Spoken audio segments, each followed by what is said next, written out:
A couple of tips to get better at asking questions. Let's start with one. You got to have rapport. You have to earn the right to ask questions. Rapport comes from the upfront contract. Rapport also comes from understanding somebody's perspective.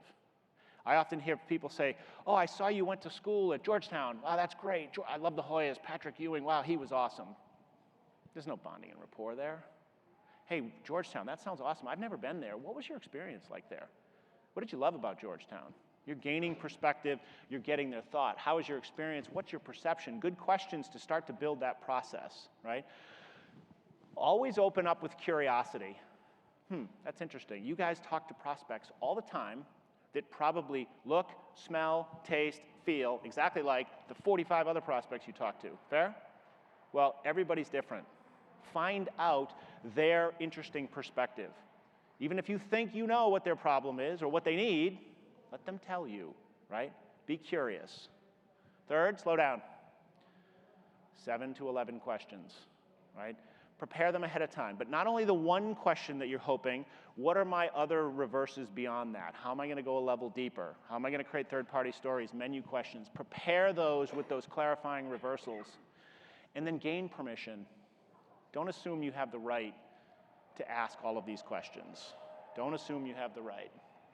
And ask your questions one at a time. When I listen to sales calls, one of the things I hear the most is salespeople are very uncomfortable with silence. They ask one question, and then they don't get an answer within a nanosecond. So they say, well, the reason I'm asking you this question is because, and they lead the witness. Or they throw 2 more questions on top of the question that they already asked, and now the prospect is confused and they don't know how to answer.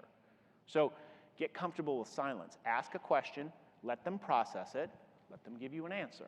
Be comfortable with silence. Mirrors and labels, very powerful. Mirrors are repeating words that they've already told you. Repeat their words back to them. Use them in your questions moving forward. And then label that with some emotion. That sounds frustrating. That sounds hard. Help me understand, is that what you're feeling? Right? Label them. And then protect them.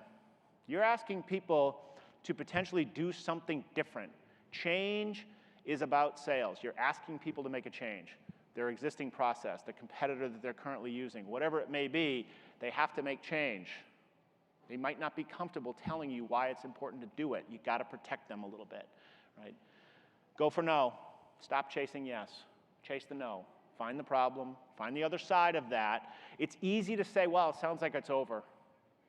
There's nuances between it's over and we still have an option to pursue, but we got to slow down. We got to do some other things. How do you create that soft no in there where they feel comfortable telling you what the roadblocks might be? Getting to that no is always about finding the roadblocks. And practice tonality.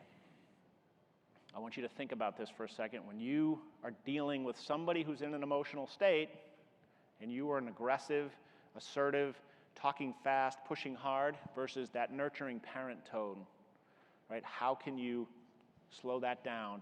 And then give and take. You know, prepare your questions, but also prepare your impactful answers, right? What is it that you can share? How can you use what you've shared to get more information from them?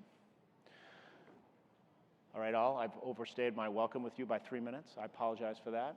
I hope you got some value out of this. Until we see you again, happy selling.